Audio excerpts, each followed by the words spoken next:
Iya tuh moal Kiprawira teh barang ditinggalkan ku bapana nyana kakarak umur 15 tahun kakana umur 16 tahun ararisin cek nyana bapak orang kiai orang teh jadi kiai lah orang ka Mekah bae ka Mekah nyilip maksudna nyilip teh mah ka Mekah lantaran isin tadi nu urut loba santri aja santri nyilip bae ka Mekah maksudna dagang we biasa kuli di Mekah ngan mikiran bae teh Kiprawira mah ya dengan gaya aing masyaallah kieu bae mah atuh isin ke balik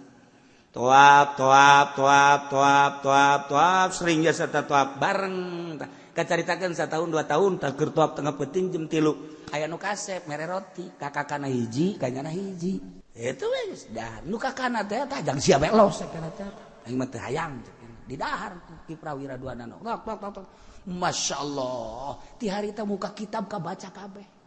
naon bae bisa kak kula jadi bisa ngaji bener sia gara-gara roti cakira teh jadi kula bisa ngaji